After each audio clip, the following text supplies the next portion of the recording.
धम्मं शरणं गच्छामि संघं शरणं गच्छामि।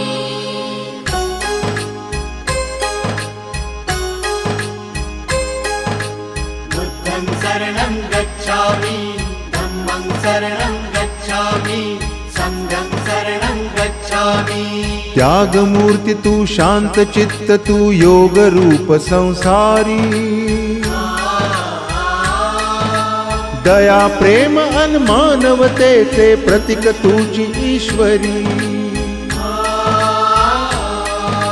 सिद्ध मूर्ती सिद्धार्थ गौतम सकलांचा स्वामी,